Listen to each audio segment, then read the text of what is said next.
Hello students, आज की इस वीडियो में आज मैं कक्षा 11वीं वाले विद्यार्थियों को लेखा शास्त्र के अध्याय 8 के उदाहरण नंबर 19 को बताने वाला हूं। तो चलो देखते हैं उदाहरण नंबर 19 क्या है। निम्नलिखित सूचनाओं से 30 जून 2002 को निकुंज का बैंक समाधान विवरण तैयार कीजिए कह रहे हैं। बैंक समाधान विवरण तैयार करना है, लेकिन इस बार ना जो बैंक समाधान विवरण तैयार करना है वो इस फॉर्मेट के थ्रू करना है। ठीक है, जैसे कि देखो यहाँ पे जो प्रश्न है इस बार जो प्रश्न जो है ये अलग तरीके से है ना, पहले से ही चार्ट के रूप में दिया हुआ है। तो एक तो है रोकड़ बही दिया हुआ है, रोकड़ बही के कॉलम को देखते हैं। तो देखो ये डिपॉजिट वाला है और ये डिपॉजिट नहीं, डेबिट है और ये क्रेडिट है ना, जिसमें डेट, पार्टिकुलर्स और अमाउंट दिया है। दो खंडों में बटा हुआ है, एक खंड ये है और दूसरा खंड क्रेडिट वाला है। तो डेबिट और क्रेडिट दो खंडों में है। तो यहाँ पे देखो जून की सारी घटनाएं हैं, जितने भी घटनाएं हैं वो सब के सब जून का है। तो देखो यहाँ पे 1 जून का है, शेष लागत राशि है ना। तो शेष लागत राशि मतलब शेष जो बचा हुआ राशि है वो कितना है, 9,000 है। देखो ध्यान देना, ये हमेशा डेबिट के पक्ष में लिखा जाता है इसे। ठीक है, उसके बाद 3 जून को देखो वेतन, 500 रुपये का वेतन इन्होंने किसी को दिया होगा, सैलरी उलरी जो भी हो है ना। इसके बाद 5 जून को मिथुन से पैसा इन्हें प्राप्त हुआ। फिर कितना प्राप्त हुआ, 800 रुपया। फिर 7 तारीख को दोहरा देखो, 7 तारीख को आहरण को 1400 रुपया, ठीक है, किसी को दिया होगा 1400 रुपया। फिर यहाँ पे देखो 8 तारीख को राजेश से 400 रुपया, ठीक है, इनको प्राप्त हुआ। ये वाला जो एरिया है, ये जो डेबिट वाला है, ये सब पैसा प्राप्त होने को बता रहा है, और ये वाला जो है ये किसी न किसी को पैसा दिया होगा उसको दर्शा रहा है ना। तो एक प्राप्त को दर्शाएगा और एक देने वाले को दर्शा रहे हैं यहाँ पे। ठीक है, यहाँ पे देख सकते हो संजय, मोहन, प्रशांत, ठीक है, कितना कितना दिया, 300 200 4,000। फिर यहाँ पे रमेश, दिनेश दिया है 1200 2,000 दिया हुआ है। ठीक है, कुल अगर टोटल करेंगे तो 13,400 आ रहा है। तो यहाँ पे देखो, यहाँ पे ये जो सभी है इनका जो योग है वो 13,400 से कम था। तो क्या करेंगे, इनको जोड़ेंगे, जोड़ने के बाद जब घटाएंगे तो घटाने पर कितने का अंतर आ रहा है, 7,000 का। 7,000 अगर यहाँ पे ऐड कर दिया जाए, ठीक है, तब इनका भी अंतर जो है वो 13,000, मतलब अंतर जो है वो बराबर हो जाएगा है ना, 13,400 दोनों का हो जाएगा। ये रोकड़ बही के प्रश्न के खंड है। ठीक है, ये अभी प्रश्न का खंड है। ठीक, अब देखते हैं पासबुक के प्रश्न का खंड। और शुरू में ही हमने पढ़ा है कि पासबुक और रोकड़ बही दोनों के जो राशि है वो समान नहीं होते हैं, है ना। पासबुक जैसे पैसा अगर उसमें जमा कर दिया गया तो हो सकता है वो उन्होंने रोकड़ बही में एंट्री नहीं किया है, तो रोकड़ बही के कम हो गए, पासबुक का ज़्यादा। तो रोकड़ बही और पासबुक जो है हमेशा डिफरेंस रहता है। ये इस प्रश्न का मतलब ये जो अध्याय है, इस अध्याय का पूरा मुख्य टॉपिक यही है ना। और यहाँ पे जो पासबुक दिया है इसको अब देख लेते हैं। पासबुक का भी ये भी प्रश्न ही है। ठीक है, तो देखो यहाँ पे 1 जून का है, 500 रुपये सैलरी में चला गया। ठीक है, शेष राशि 9,000 रुपये, जो बचा हुआ था वहाँ पे जो 9,000 था ना, वो 9,000 यहाँ पे आ गया है। 7 तारीख को आहरण से 1400 रुपये, देखो ये रहा, ब्याज जो है 150 रुपये मिल रहा है। ये पासबुक के हिसाब से बताते जा रहे हैं ना, जो पैसा रोकड़ बही में दर्ज है, अब वो पूरा तो हम नहीं ले सकते क्योंकि सेम टू सेम राशि दोनों का होगा ही नहीं। 13,400 तो आएगा नहीं, कुछ राशि कम हो गई या जो ज़्यादा होगा। ठीक है, तो जो पासबुक है उसमें क्या क्या होता है प्रक्रिया वो यहाँ पे बताया जा रहा है। जैसे किसी को पैसा दिया जाता है, ठीक है, शेष बचा कितना है अकाउंट में, तो देखो शेष लागत राशि है ना, यहाँ पे 9,000 है, वो शेष लागत राशि यहाँ पे आ गया। 7,000 आहरण से है ना, ब्याज को किसी को दिया है। ठीक है, यहाँ पे देखो 15 तारीख, 20, 25, 28 और 30 तारीख दिया है। ये left hand side, right hand side में 20, 22, 25 और 28 तारीख दिया हुआ है ना। तो ये जो एरिया है देखो, ये है संजय को बैंक से बीमा प्रीमियम से है ना, मोहन से शेष लागत राशि, ठीक है, ये सब दिया हुआ है, यहाँ पे आप देख सकते हो। ठीक है, तो देखो शेष लागत राशि कितना है यहाँ पे टोटल, पहले इनको यहाँ पे देखो ये रहा और ये रहा ना, तो जब टोटल करेंगे, ठीक है, टोटल, तो ये वाला जो एरिया है 9,000 उस साइड पहले से था ना, तो 11,800 आ रहा है।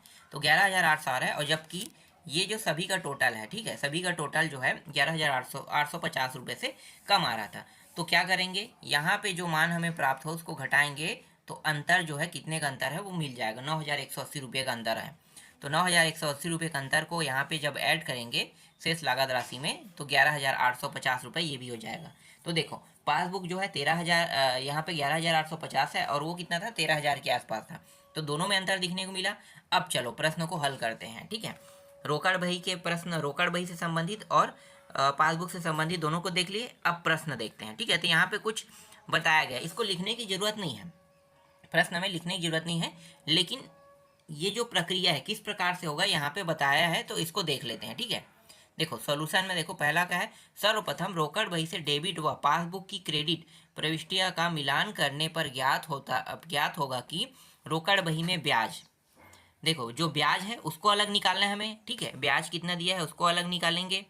ब्याज के बाद खुशबू से प्राप्त तथा विपत्र राशि को नहीं लिखा गया, ठीक है।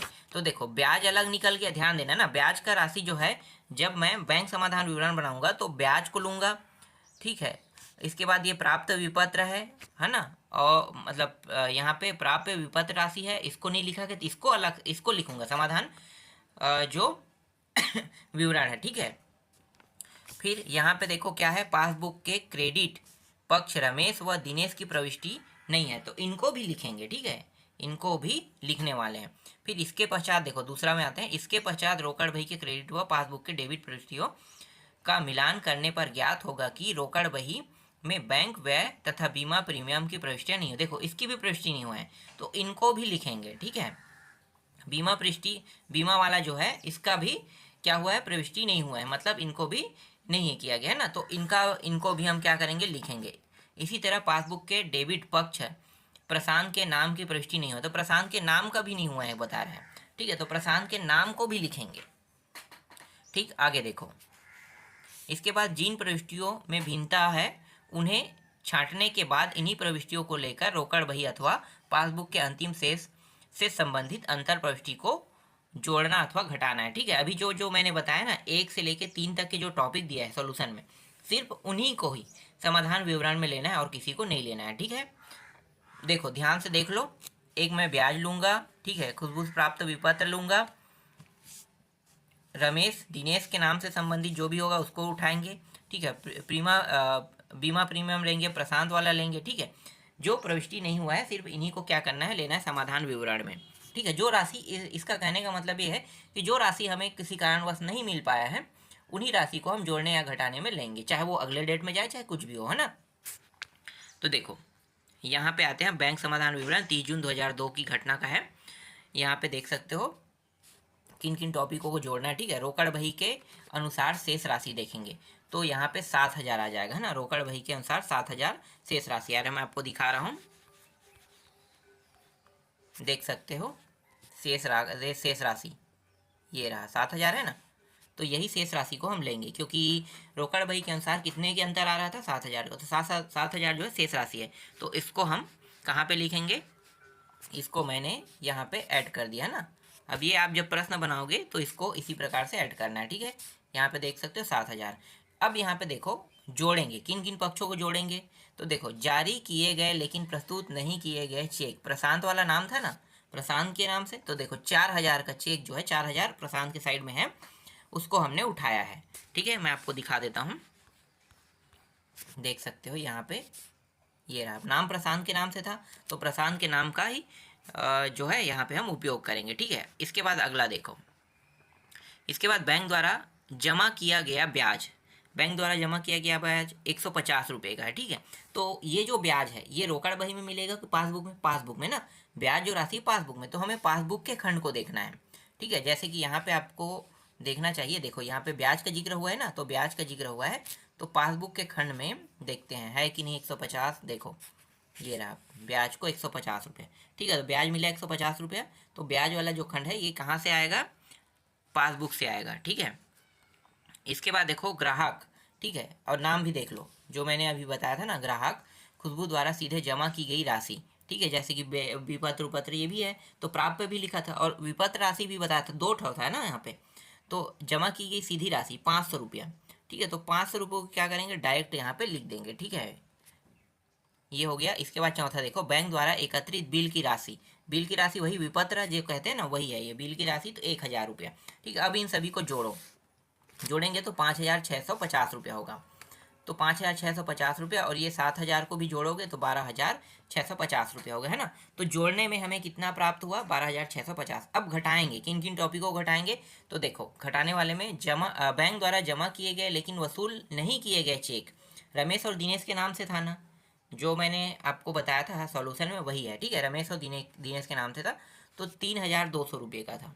तो 3,200 रुपये को यहाँ पे हम इस प्रकार से लिखेंगे, ठीक है, 3,200 रुपये। फिर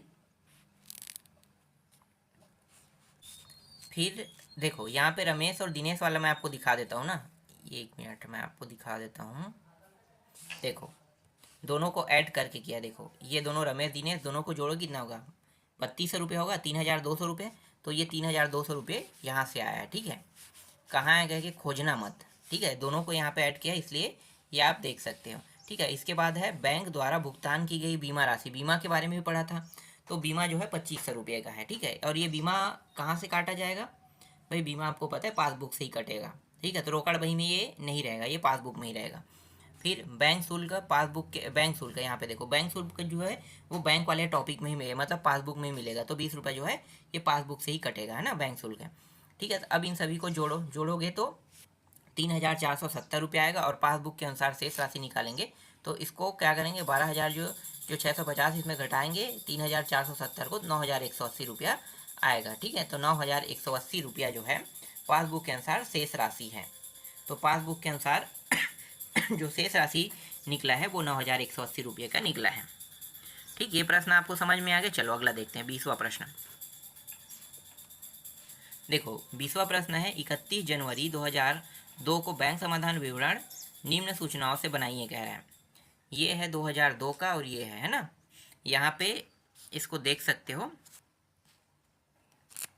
देखो यहाँ पे जो है 1 जनवरी, 9, 16, 27 और 31 ये डेबिट पक्ष पे है ना। शेष लागत राशि कितना है, 760 रुपया है, 840 रुपया है ना कमलेश से, प्रवीण से 4,620 रुपया, शैलेंद्र से 6,000 और भूपेश से 360 रुपया है। इसी तरीके से 4, 7, 14, 24, 25, 29 और 30, 31 तारीख तक के दिया हुआ है, ठीक है। जो राशि कुछ इस प्रकार से दिया हुआ है, देख सकते हो। 400, 2,380, 20 रुपया है ना विजय से, 1,040 रुपया नवीन से, 760 रुपया राजू से, ठीक है, 220 रुपया वेतन, 820 रुपया, ठीक है। तो इन सभी का योग करेंगे तो योग करने पर आ रहा है 7,180 रुपया। अब इन सभी का योग करेंगे तो इसमें डिफरेंस है, ठीक है। शेष लागत राशि के रूप में कितने का डिफरेंस है, डिफरेंस है 1,540 रुपये का, जो 31 तारीख में लिखेंगे और 1,540 रुपये जो है डिफरेंस में बताएंगे। और ये जो डिफरेंस है इसको यहाँ पे लिखने के बाद ये भी क्या होगा, दोनों का जो मान है वो बराबर हो जाएगा, है ना। तो 7,180 रुपये भी ये भी क्या हो गया, बराबर हो गया। ये अभी प्रश्न है, ठीक है, अभी मैं प्रश्न को बता रहा हूँ। इसी तरीके देखो पासबुक ग्राहक पुस्तिका, ये भी प्रश्न ही है, ठीक है। पासबुक में जो राशि दर्ज है वह है, ठीक है। तो पासबुक में जो ब्याज व्याज बीमा प्रीमियम क्या क्या मिलता है ना, वो सब चीज़ यहाँ पे है, समझो। तो इस प्रकार से दिया हुआ है। अब बैंक समाधान विवरण बनाना है। तो देखो बैंक समाधान विवरण जो है कुछ इस प्रकार से बनाना है। अब इसमें जो है ना जो हल करके जो उसमें 3 टॉपिक दिया था ना, मैंने बताया था कि उसको लिखने की ज़रूरत नहीं है, वो सिर्फ आपके समझाने के लिए है कि किन किन टॉपिकों को लिया गया है। तो ध्यान से देखो, जोड़ने वाले टॉपिक में सबसे पहले तो आपको शेष लागत राशि लेना है। तो जो अंतिम में कितना आया था शेष लागत राशि, 1,540 रुपये का था, तो इसको आपको पहले लिखना है, ठीक है। ये रोकड़ भाई के अनुसार हो गया। इसके बाद जोड़ेंगे तो जोड़ेंगे उन टॉपिकों को जिनका बैंक द्वारा भुगतान नहीं हुआ है ना। ये काफ़ी पेचीदा और काफ़ी कठिन टॉपिक है। ये ऐसा मैं इसलिए कह रहा हूँ क्योंकि कहीं पे भी नहीं बताया है उन सारे प्रश्नों में कि ये जो है बैंक के द्वारा प्रस्तुत नहीं किया गया है ना। तो ये जो है कन्फर्म मैं भी नहीं कह सकता कि इसको किस प्रकार से बनाना है, इसका कोई ट्रिक भी नहीं है। अब ये तो छापने वाला जैसे ही है। अगर ये प्रश्न आता है तो आपको अच्छे से याद रखना है कि इन टॉपिकों को इस प्रकार से लिखना है, क्योंकि कहीं पे भी नहीं बताया कि निर्गमित चेक जो है भुगतान के लिए प्रस्तुत नहीं हुआ है। आपको मैं दिखा देता हूँ, जो विजय और राजू के नाम है, देखो यहाँ पे आपको दिखा देता हूँ। देखो कहाँ पे लिखा है, क्या सिर्फ विजय और राजू का नाम लिखा मिलेगा आपको, ठीक है। यहाँ भी देख सकते हो, ये जो है पासबुक के अनुसार है ना। तो नीचे में दिया हुआ है, राजू दिया हुआ है, ठीक है, विजय है 1,040 रुपया दिया हुआ है। तो कहीं पे लिखा है क्या, नहीं लिखा है ना। तो नहीं लिखा है मतलब क्या है, ये रटने वाला टॉपिक है, ठीक है। तो इस तरीके से आपको लेना है। फिर इन दोनों को प्लस करोगे तो प्लस करने के बाद कितना आएगा, 2,000, ये जोड़ने वाला टॉपिक है ना, तो ये आ जाएगा 2,800 आ जाएगा, ठीक है। अब घटाने वाला टॉपिक देखो, तो घटाएंगे तो डायरेक्ट नाम लेना है। देखो, संग्रहण के लिए भेजे गए चेक जो जमा नहीं हुए शैलेंद्र का है और भूपेंद्र का है ना, तो दोनों को जोड़ेंगे, इतना आ गया 960 रुपया। अब इसको घटा देंगे 960 को 2800 रुपये में, 2800 रुपये में घटाएंगे तो 1840 रुपया आएगा। ठीक है, 1840 रुपया। यही क्या है, पासबुक के अनुसार जो है, देख सकते हो, पासबुक के अनुसार 1840 रुपया प्राप्त हो रहा है। एक प्रश्न और है और उस प्रश्नों को आप लोग खुद देख लेना। ठीक है, अंतिम प्रश्न था। तो यहीं पे मैं इस अध्याय को कंप्लीट करता हूँ। ये अध्याय पूरा कंप्लीट हो गया, इसके बाद मैं आप लोगों को अगले अध्याय को बताऊँगा।